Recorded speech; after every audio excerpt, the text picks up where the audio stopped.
Yeah. Irwin, you can hear us? I hear you well. I don't know if you hear me. Excellent. We Okay. hear you now, yeah. Okay. How's your health? How are you feeling? Natan wants to know how you are. Getting better. Getting better, good. You look well.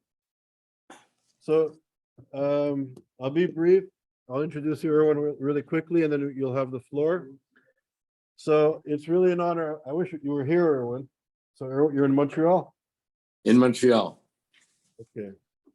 So Irwin Cotler was a professor of human rights in the law school at McGill University. He's an internationally renowned human rights activist and legal scholar. As Natan said, he was his lawyer. Irwin was his lawyer when he was in prison in the Soviet Union.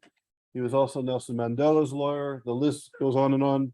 Very active in Rwanda, Darfur, and human rights issues around the world. He's also currently the ambassador for Holocaust remembrance and combating anti-Semitism for the Canadian government. He was a minister of justice. He's written widely, spoken widely. He helped to create the IRA definition and to promote it internationally.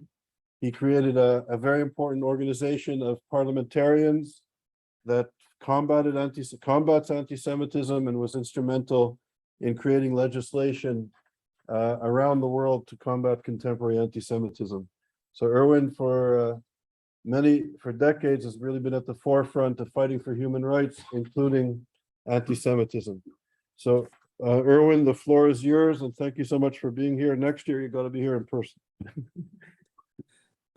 Thank you. Thanks, Charles, for those kind words. Exaggerated, but I appreciate it as a reflection of friendship. As you mentioned, I'm particularly regretful. Actually understated. I'm particularly regretful that I can't be there in person. When I see Natan, the familiar faces around the table, I know that the real learning comes from these in-person encounters and exchanges, and I'm being bereft by that, having had COVID and therefore unable to participate there in person. But I'm trying to follow as best I can, and I want to commend you for organizing yet another timely, particularly timely and significant gathering. Some months ago, on the eve of Yom HaShoah, National Holocaust Remembrance Day, I participated in the first ever gathering of special envoys to combat anti-Semitism who were convened in Yad Vashem. As we were about to begin our meeting, we were exposed to a series of annual reports on anti-Semitism that had just emerged and were remarkably similar in their compelling findings. For example, the annual audit on anti-Semitism of the League of Human Rights of B'nai B'rith Canada found the highest level of anti-Semitism in Canada since they began their audits over 40 years ago. The Anti-Defamation League in the US, which released its report, found a similar finding, and that was true also with regards to Europe. Australia, that was there, shared that there had been a 35% increase in anti-Semitism in the last year alone. So we saw this globalized escalation of anti-Semitism, and also in the reports and their findings were that there was a dramatic increase in violent acts of anti-Semitism, an increase in hate crimes targeting Jews, where, for example, Jews might form, as they do in Canada, just a little over 1% of the population, but yet are targeted for 20% of the hate crimes, and similar findings in the US and elsewhere. Also an exponential increase in online hate, but the worst finding regarding that particular dramatic index was that most of the hate in the social media, in fact, is not removed. So it's a standing continuing incitement to hate. And then all the reports, whether from the US, Canada, or Europe, reported a tipping point in anti-Semitism as a result of the May 2021 Hamas Israel war at the time. But as we heard these reports and shared them, one of the participants made a very telling remark, which underpins my own comments today. He said, we are witnessing, as we've seen in these findings, a global escalation in anti-Semitism. At the same time, as he put it, we have more forces combating anti-Semitism than ever before. We never had, years ago, any special envoys. Now, special envoys from Latin America to North America to Europe are convening as a group. We never had national action plans to combat anti-Semitism. We now have countries formulating a national action plans to combat anti-Semitism. We didn't have IRA or an IRA working definition on anti-Semitism. We now have a European Commission action plan to combat and so on. In a word, how do we account for this paradox? How do we account for the fact that we have an increasing globalization of anti-Semitism, and yet, if you will, an increased set of forces to combat anti-Semitism? And so what I'd like to do with you is using Canada also as a case study to discuss what should be our strategy at this point, and what is the role of national strategies in combating anti-Semitism. I think the first thing we need to do, and that's why this convening that you have now in Oxford is so important. The first thing we have to do, and you are doing it best there, is to appreciate the origin, the nature, the essence, and the impact of anti-Semitism. For anti-Semitism is not only, as I'm sure you've been sharing it, the oldest, longest, most enduring, most global, most toxic, and most lethal of hatreds, and one which mutates and metastasizes over time, but one that is anchored in one generic, foundational, historical, conspiratorial trope. I'm not saying there are not others, but one foundational, conventional trope across the ages. And that is the Jews as the enemy of all that is good and the embodiment of all that is evil, reflecting and representing whatever is the particular zeitgeist at any given moment in time. And so when Christianity, Christian religion was a zeitgeist, so the Jews were held to be guilty of deicide. When you had the Black Plague, the Jews were the poisoners of the wells. When race emerged as the zeitgeist, then the Jews were held to be subhuman, non-Aryan, and the like. But when in the 70s, and this is the burden of my remarks today, human rights emerged, as I wrote at the time, as a new secular religion of our time. When Congressman Father Robert Drinan wrote at the time in his book on the history and hopes of the human rights revolution, published in 1976, that the elevation of human rights into an international juridical norm is the most dramatic development in contemporary jurisprudence, as he put it.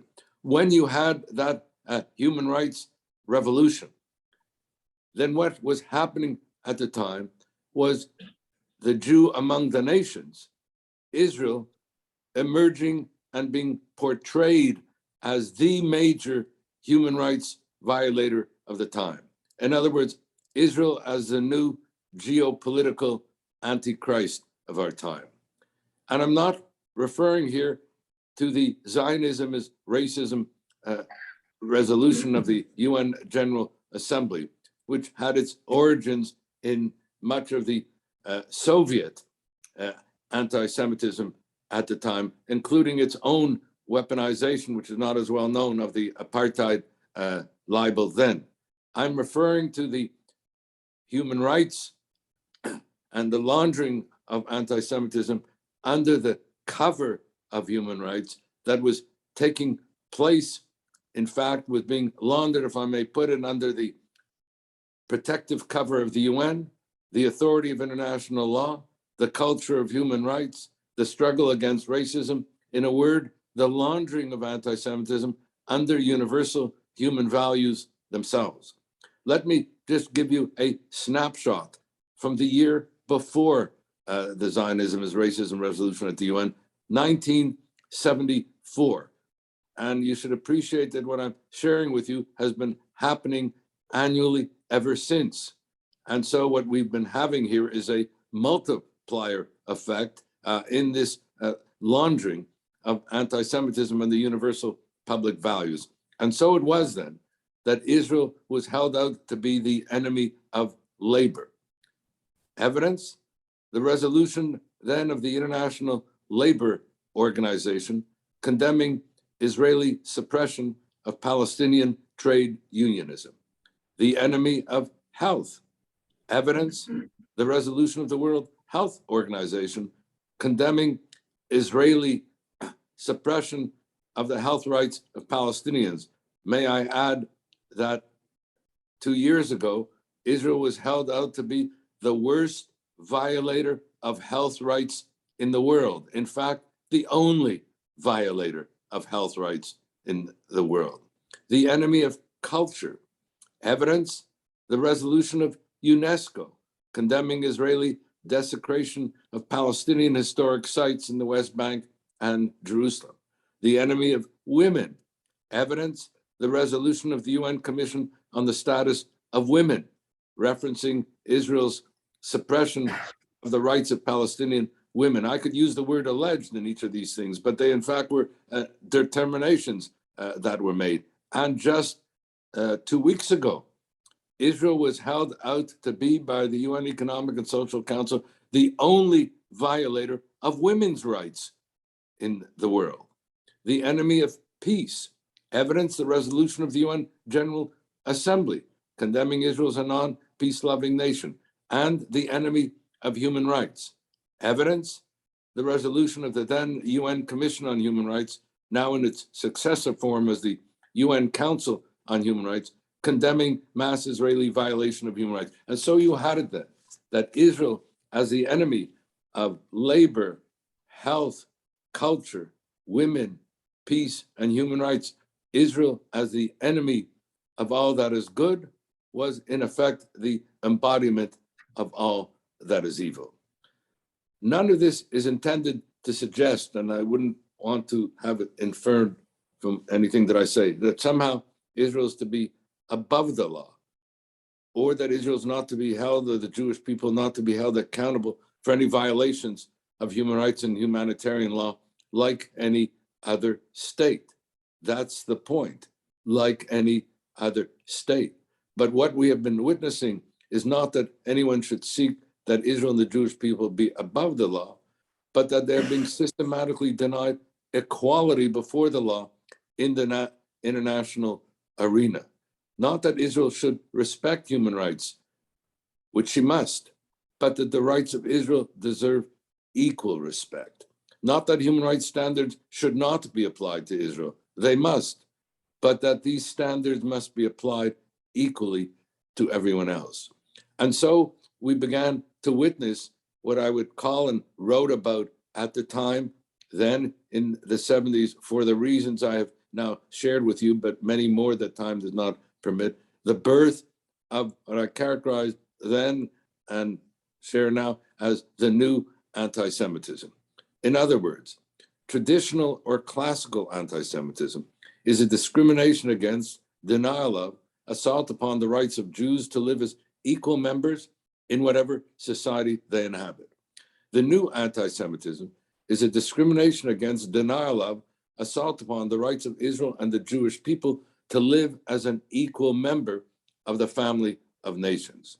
What is common to both forms of anti-Semitism, traditional and new, is discrimination. All that has happened is that it has moved from discrimination against Jews as individuals to discrimination against Jews as a people, and reverberating back against Jews as individuals.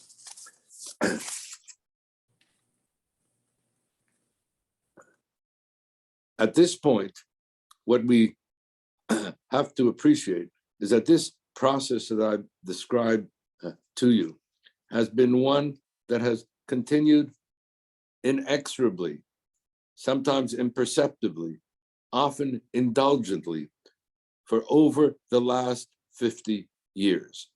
And you have to appreciate how this critical mass of indictment, of the laundering of anti-Semitism under universal human values, has its impact. And I mentioned to you under the protective cover of the UN, etc. Let me give you one example. I can give many that could take up all the time. I was a member of the Canadian delegation to the UN over 20 years ago, when in the annual ritual of the General Assembly, some 20 resolutions were passed against one member state, which happened to be Israel, and 5 resolutions passed and adopted against the rest of the world combined. Now, I mention this because the resolution just isn't rubber stamped in one day. It goes through a process of hearings at different committees, etc. Now, the members of the Canadian delegation, of which I was part, like members of many of the UN delegations, come to the United Nations and to the understanding of the Middle East very often as uninformed, if not somewhat misinformed, as tabula rasa. And so they are open to this drumbeat of indictment that they hear day after day over a 3-month period, which in the end culminates in a resolution of condemnation or 20 resolutions of condemnation. Then when you multiply that almost every week of every year, almost every day of every year, there is some UN human rights agency somewhere passing a resolution of indictment with the massive exposure to that process and drumbeat of indictment, and thereby willy-nilly, innocently internalizing those indictments, then you can appreciate how some 50 years later now, after the human rights revolution in the 70s, where Israel was held out, as I said, as the meta human rights violator of our time, this process has metastasized into what we are now witnessing. And let me say that this 50-year process has been accelerated and incentivized by 2 tipping points that I will deal with now. The first was the World Conference Against Racism in Durban, South Africa in September 2001. I was there as a member of the Canadian delegation and participated in all 3 fora that took place at Durban. The 3 fora were an intergovernmental fora, an NGO fora, and a student fora.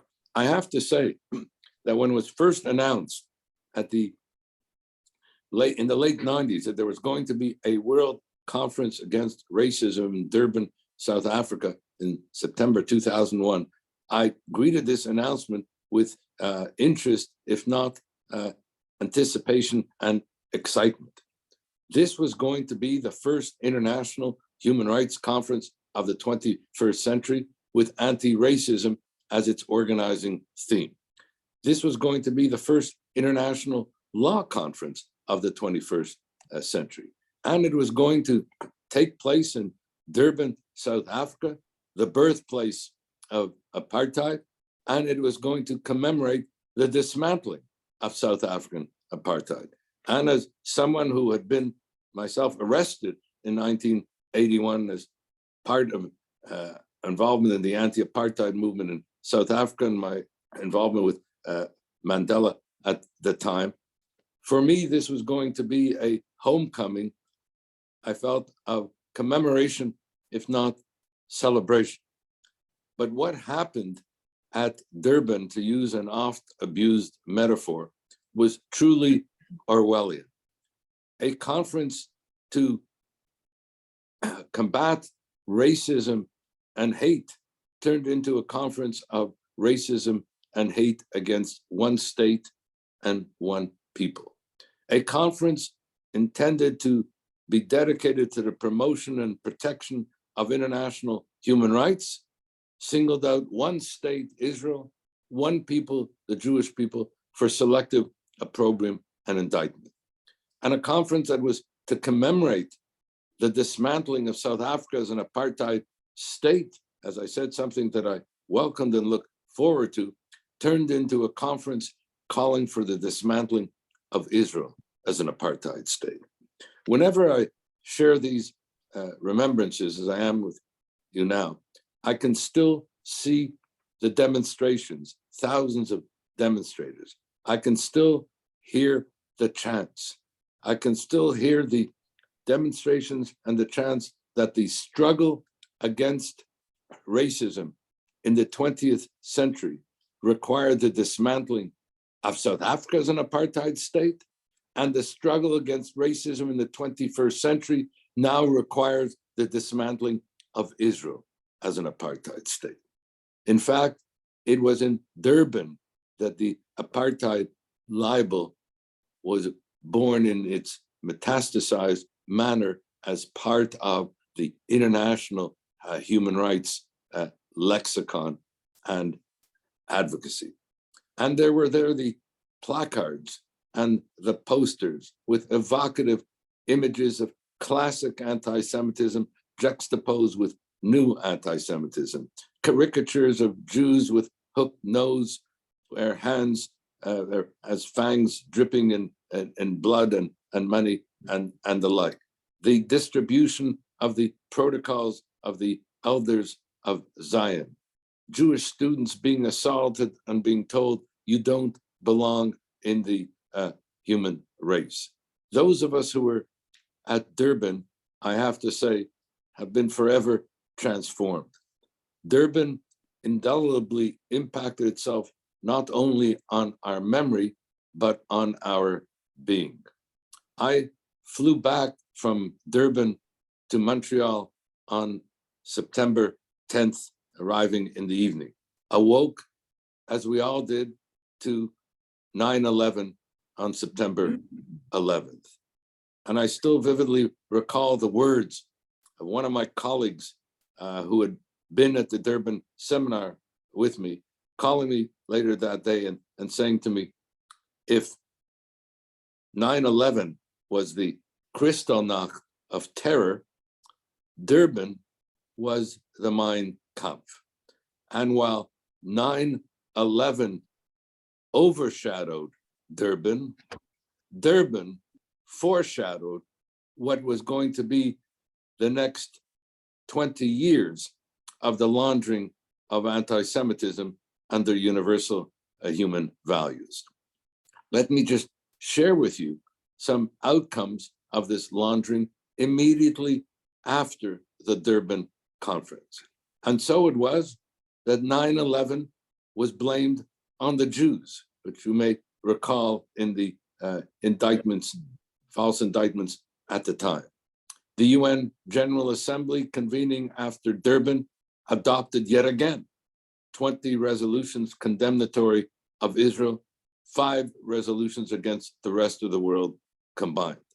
The UN Commission on Human Rights, meeting after Durban, adopted a disproportionate number of condemnatory resolutions in respect of Israel. All of these referencing, of course, outcomes at Durban.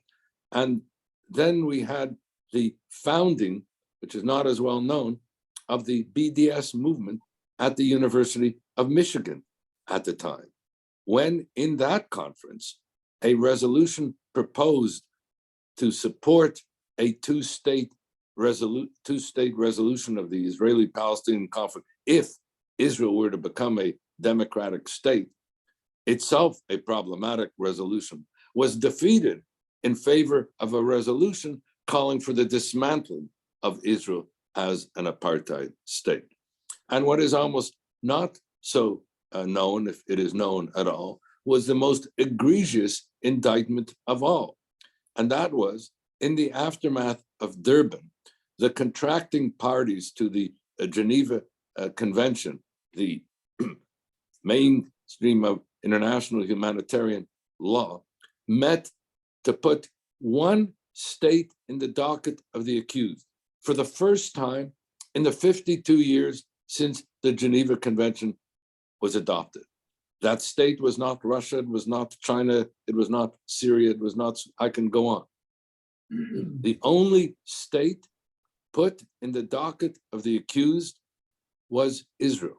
And I might add that not only did that take place in the immediate aftermath of Durban, but set precedent and principle, because the contracting parties to the Geneva Convention have met twice since.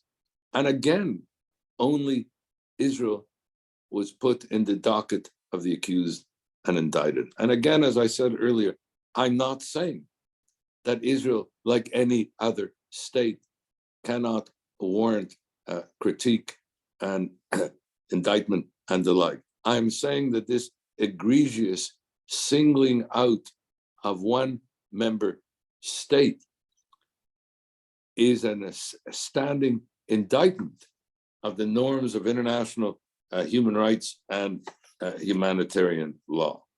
And so Durban, as I tried to share with you, became not only the launching pad for the laundering of anti-Semitism under universal human values, a process which has metastasized these past 20 years, but actually for the weaponization of human rights, for the weaponization of universal human values in the service of anti-Semitism. Let me give you some examples, some of the metrics that were in fact instrumentalized and weaponized under the cover of universal human values in the aftermath of Durban, which included, number one, genocidal anti-Semitism. By genocidal anti-Semitism, I'm referring to the toxic convergence of the advocacy of the most horrific of crimes, namely genocide, embedded in the most dangerous of hatreds, namely anti-Semitism, calling for the destruction of one member state, Israel, and the killing of Jews wherever they may be, while at the same time instrumentalizing the hate as targeting a state which itself is being engaging in genocide. And so Israel and the Jewish people became the only state and the only people to be both the targets of genocidal incitement on the one hand, and to be accused of genocide as a people, as a community, as a state, and the other. It's often forgotten, if it was at all ever known, that the 20th century began with the Ayatollah Khamenei saying on January 3rd, 2000, that there can be no resolution to the Arab-Israeli conflict without the annihilation of the Jewish state. He did not even use the euphemism of the Zionist entity. And we have had this ongoing repetition of the need to lance this cancerous tumor, Israel and the like. But what is often forgotten is that Iran chaired the fourth regional conference in the run-up to Durban, that these indictments of Israel as a criminal, genocidal, apartheid state were actually adopted in the run-up to Durban in the regional conference in Iran, the whole with impunity and incentivization. A second metric, and I'll be briefer on this one, is that of political anti-Semitism, of which the four dimensions of it were in Durban and since, namely the denial of Israel's legitimacy, let alone its right to exist, or the denial of the Jewish people's right to self-determination, let alone the denial of the Jewish people themselves. The third was ideological anti-Semitism, the indictment of Israel as a racist apartheid Nazi state. Let's face it, the worst thing that you can say about a person or a country, if you will, is to refer to them as being racist. The very label supplies the indictment. And in this case, with respect to Israel, it is not only the indictment of being racist, but the indictment of apartheid. And apartheid is not used accidentally. For apartheid is defined in international law as a crime against humanity. If Israel is an apartheid state, then Israel itself is a crime against humanity. If it is a crime against humanity, it has no right to be. And not only does it have no right to be, but being also a Nazi state, we have an obligation to ensure that it has no right to be. And so the very incitement with respect to apartheid is turned into an obligation with respect to the international community to engage in the dismantling of this apartheid state, which is an assault on our common humanity. Not that anti-Semitism is the assault on the common humanity, but the apartheid state Israel is. And just several days ago, the African National Congress in South Africa not only referenced Israeli massacres of Palestinians in the just concluded Palestinian Islamic Jihad exchanges, not only indicted Israel for its war crimes and crimes against humanity and killing of children, but referenced its apartheid nature as being the source of that criminality, and saying that at the forthcoming UN General Assembly in September, South Africa hopes to lead an international mobilization, not only for determination with respect to Israel being an apartheid state, but in fact for taking action against Israel as an apartheid state, thereby normalizing the libel of apartheid even more. And this leads us inexorably into what has become, I would say, demonological anti-Semitism. By demonological anti-Semitism, the referencing of Israel and the Jewish people as the enemy of all that is good and the embodiment of all that is evil in contemporary terms that can be summed up in the ongoing generic indictment of Israel as a racist, imperialist, colonialist, settler, child murdering, ethnic cleansing, apartheid, Nazi state. Each of these epithets of indictment are increasingly being used collectively in the indictments as I've been sharing them with you. And then finally, and I'm only using 5 metrics, I can have elsewhere written about 10, is what might be called terrorist anti-Semitism, which is not only the targeting of Jews in Israel, but the targeting of Jews globally in anti-Jewish terror. Let me just give you 2 examples. We just recently commemorated the 28th anniversary of the bombing of the Jewish Community Center, AMIA, in Argentina in 28 years ago, July 1994, which remains the worst terrorist atrocity targeting Jews ever in Latin America, but the worst, as the Minister of Justice of Argentina told me when I visited with him in a commemorative ceremony in Argentina, the worst terrorist atrocity, generally speaking, ever in Argentina. And he said, let there be no mistake about it, this was an anti-Jewish terrorist atrocity. I'm also reminded that we recently commemorated the 20th anniversary of both the bombing of the cafeteria at the Hebrew University of Jerusalem in Israel. I happened to have been there and lecturing at the time, and the bombing also 20 years ago of the hotel in Netanya on the occasion of Passover Seder. And so these are just snapshots of a phenomenon of anti-Jewish terror that has itself globalized and in fact took place in particular in the aftermath also of Durban.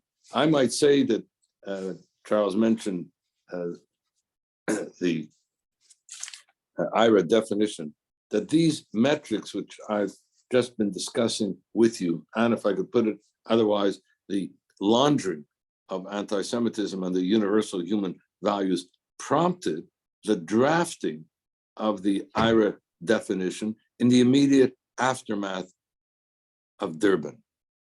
We convened in Stockholm. There were 4 Stockholm conferences on conscience on humanity in 2000, 2001, 2002, 2004. In 2002, after Durban, we convened there a drafting group of Professor Elie Wiesel of blessed memory, Per Ahlmark, former Deputy Prime Minister of Sweden, and myself to set forth the drafting elements of what became the IRA working definition. And I'll just say one thing about that IRA working definition. It is not only the most comprehensive and authoritative and international consensus definition that we have, but what is less well known, the most democratically representative, because it was adopted over a 20-year period by intergovernmental bodies, governments, parliaments, scholars, civil society leaders, and the like. And it remains at this point as a useful, non-binding definition. It's a non-binding legal definition, but a useful asset, resource, and the like, that which you know and as well, if not better, than I do. Let me now bring this up to the present. For 20 years, this process that I described at Durban was incentivizing and metastasizing the laundering of anti-Semitism and the universal human values. We then had a second tipping point after Durban, and that was the Hamas war against Israel in May 2021. I can give you a snapshot from what occurred in Canada at the time, where Jews were targeted in their homes and in their streets, in the campuses and in the communities, where synagogues were torched, Holocaust memorials defaced, cemeteries desecrated, Jewish institutions vandalized, and where we witnessed the highest incidence of both anti-Semitic hate crimes and anti-Semitism in the social media, where, for example, in 1 week alone, in May 2021, you had 17,000 tweets that Israel was right. Irwin, yeah. If it's possible, could you take 5 more minutes and we'll open up for Q&A? Yeah, I didn't want to go on this long, is that I was told to speak this long. Frankly, okay. I would have done it much shorter, to tell you the truth. Okay. So Okay. I enlarged on it only, so let me just move quickly to a close. And that is, how do we explain, therefore, the paradox that I began with, namely the globalization of anti-Semitism and its escalation on the one hand, and the enhanced number of forces to combat it on another. Let me close with a series of one-liners, and it's based on my first 18 months of having served as special envoy. I was going to mention that after all the things that I did describe to you, I met with the Prime Minister. We held the first ever, and I think to date, the only national summit to combat anti-Semitism anywhere, in the presence of the Prime Minister, 10 government ministers, parliamentarians from all parties, a diverse expression of the Jewish community. And I gave a talk on a national action plan to combat anti-Semitism, which I'm happy to relate to in the Q&As. I won't go into it, or to describe some of the, what I consider compelling moments of that national leadership emergency summit. But let me just conclude by sharing some dynamics which account for this paradox. First, I think we have to appreciate that the conventional paradigm of combating anti-Semitism from the far right, the far left, and radical Islam, while remains true, is insufficient. One of the things that I've witnessed in my first 18 months, but felt it before for all the reasons that I said, is the increasing mainstreaming, normalization, legitimation of anti-Semitism in the popular culture, and in particular in the campus culture, where human rights is an organizing idiom of the campus culture, something which began, as I said, in the 70s, and I witnessed it then as a law professor. The second thing is the phenomenon of the not only globalization of anti-Semitism, as I mentioned, but the intersection of that globalization. That what happens in London and Paris reverberates and even replicates itself in Montreal, Toronto, and elsewhere. Let me give you one example again of many. That when a convoy went through the streets of London in May 2021 saying, "F the Jews, will rape your daughters," similar convoys appeared in the streets and Canada saying the same things. These were not accidental, but you had orchestrated phenomenon of the globalization of anti-Semitism. The third was the marginalization of anti-Semitism in the struggle against racism. If you look at the DEI, diversity, equity, inclusion committees and the like, then you will find that there is a concern, rightly so, and I found this in government policies and training in Canada as well, whether it be in global affairs or in domestic affairs. If you look, you will see a rightly combating of systemic racism against Indigenous people, Blacks, peoples of color, Asian, Canadians, Muslims, and the like, but a marginalization of the combating of anti-Semitism in this overall struggle against racism. And this is we need to ensure that, in fact, inclusivity also means combating anti-Semitism, in particular because of the manner in which anti-Semitism is the only one of the hatreds itself laundered under the very cover of human rights. The fourth thing is the laundering of anti-Semitism, not only in the cover of human rights, but under anti-racism itself. I'll give you one example that emerged from our national summit to combat anti-Semitism, which the Prime Minister said he was particularly moved by.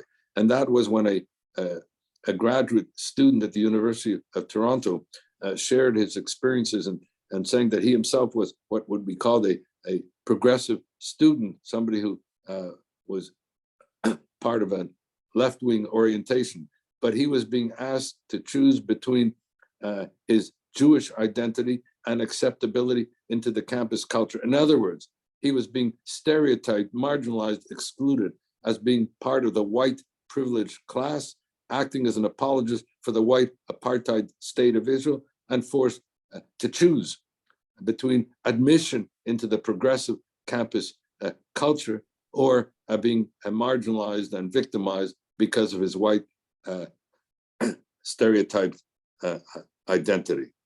And then we have, and with this I close, the perfect international storm of the last 2 years. I'm referring here in one-liners, the weaponization of the COVID-19 pandemic so that Israel, the Jewish people, Jews are accused of manufacturing the COVID pandemic, of causing its spread, of profiting from it.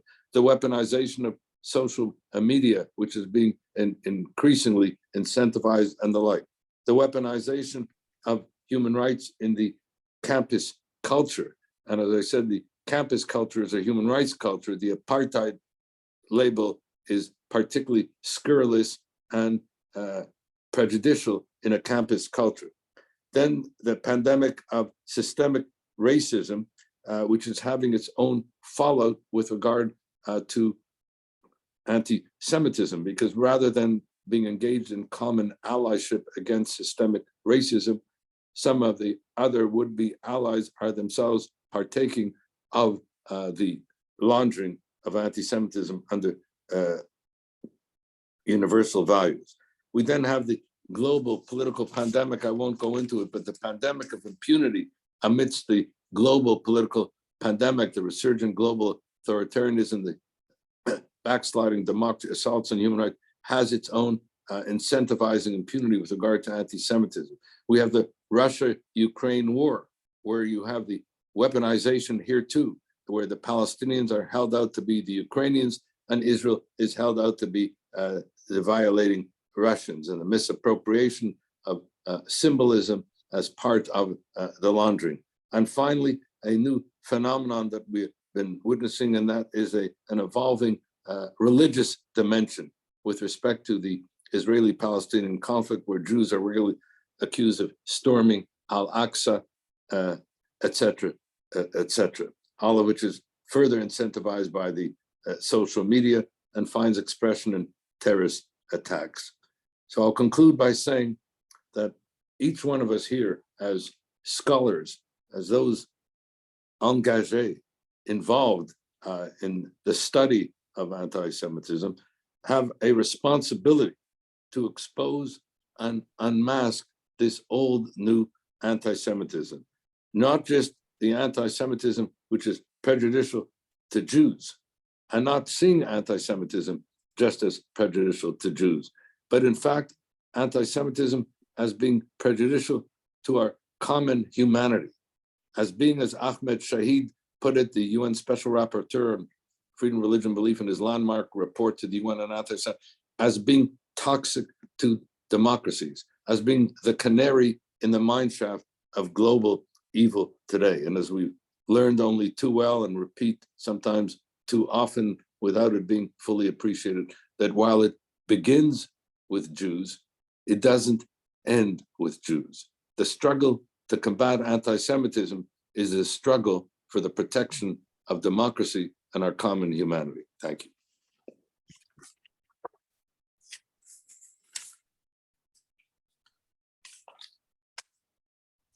Irwin, thank you very much for a very impactful and important presentation. So we'll have some time for Q&A, about 15 minutes. We have to break early for a gala dinner.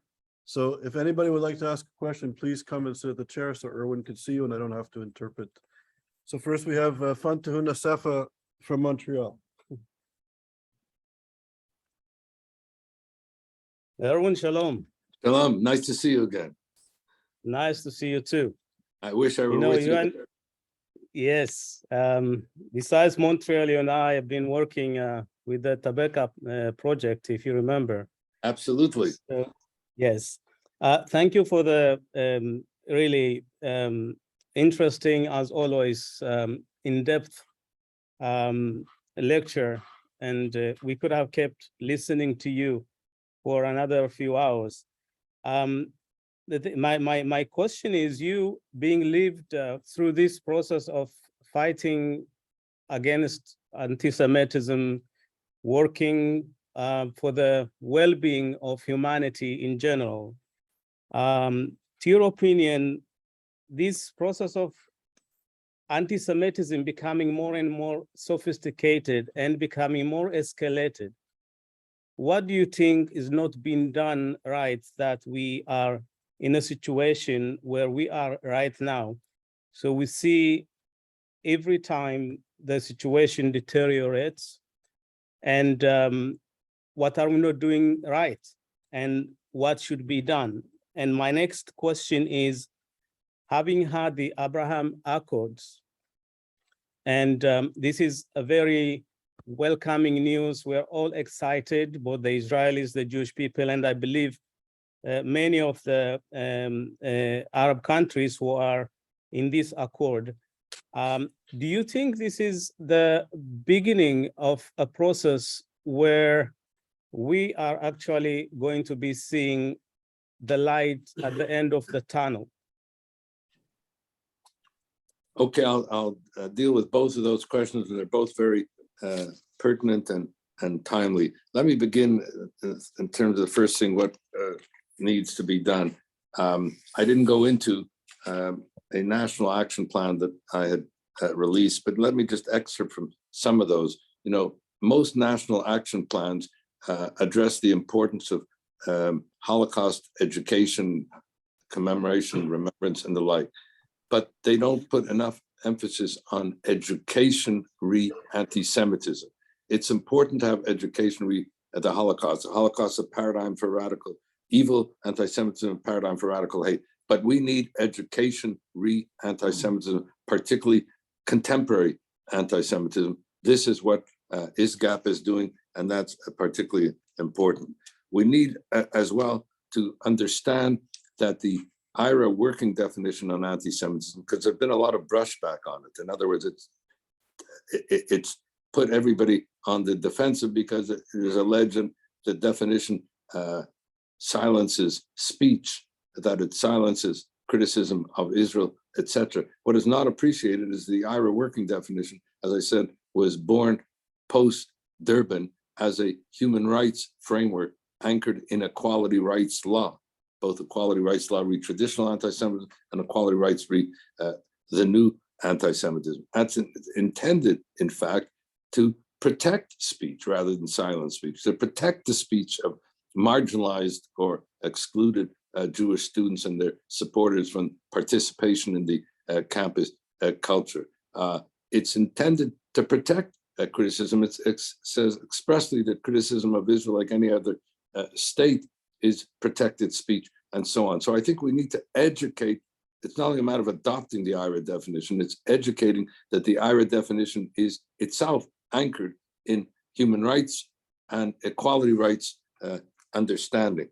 I believe that there are important parliamentary principles and precedents that are not well known and that we need to invoke, so it doesn't appear that the combating of anti-Semitism is simply that of a Jewish community advocacy or action. It actually is anchored in very important parliamentary principles and precedents. I'll give you one example. I can give many. But in February 2015, the Canadian Parliament, that's all parties, unanimously adopted a resolution. It had three parts. The first said, alarmed at the escalation in anti-Semitism. This was 2015. I don't have to tell you today, 2022. The second calls on the Canadian government. This is all parliamentarians, unanimously, calls on the Canadian government to make the combating of anti-Semitism a priority in our domestic and foreign policy.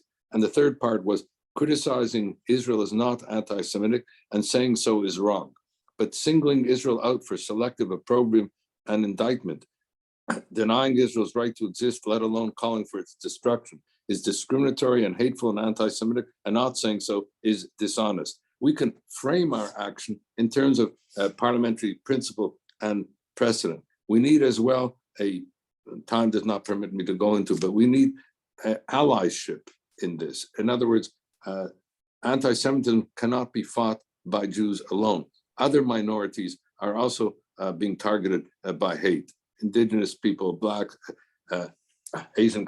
So that is why we are now proposing in Canada a national action plan against hate, so that there will be allyship in that regard. And the social media, yes, it's targeting Jews, but it has become a vehicle for hate targeting other minorities, etc. And so we need to join together in the adoption of such legislation at this point with regard to combating both hate crimes and incendiary hate speech in the media.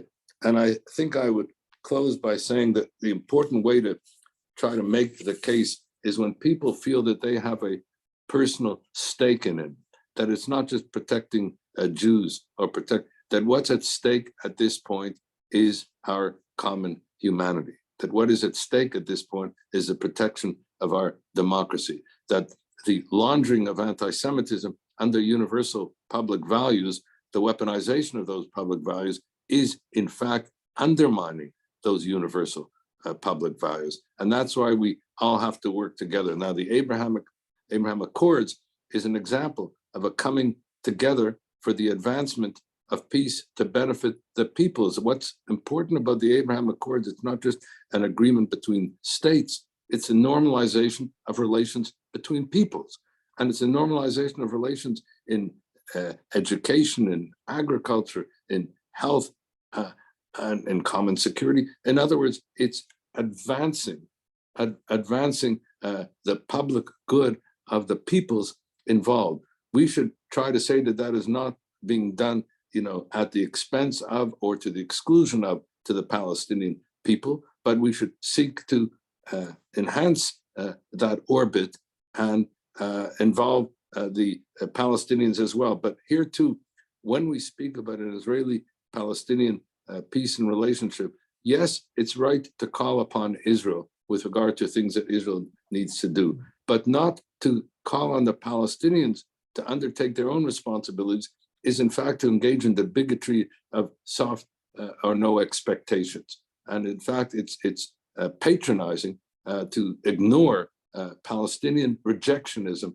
of any peace and not hold them to any account. So I think we should work on both fronts, enhancing the orbit of Abraham Accords. And I hope other countries will join, like Dakar. We speak of Saudi Arabia, but there are other possibilities. The recent Hamas war, I think, showed that Dakar might itself be a potential ally here too. And in particular, I think the Palestinian-Israeli issue of normalizing relations between peoples as we move towards an agreement between the two peoples. Thank you.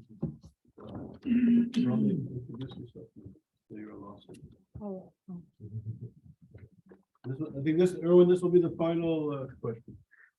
Hi, Irwin. It's a great honor to listen to you today. I heard you in South Africa. I'm also, I'm a lawyer, but very much a student still of international law and that. And I just was interested in your opinion of how we deal with international law.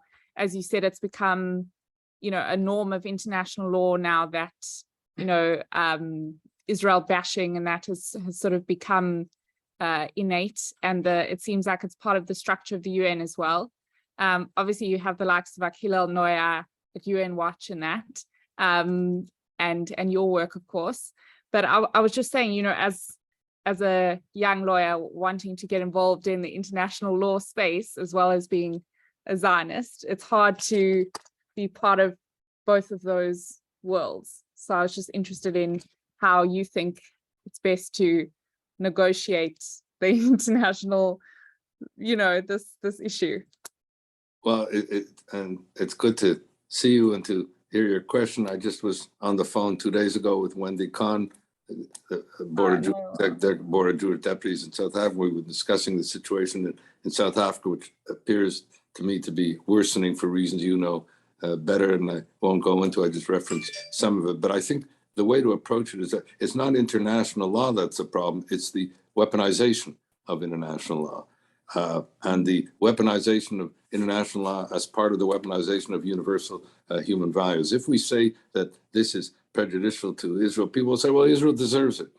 It's not prejudicial to Israel. I think what we've got to say is that the laundering of anti-Semitism under the protective cover of the UN, the authority of international law, the culture of human rights, the struggle against racism is not simply prejudicial to Jews. Rather, it erodes the integrity of the UN.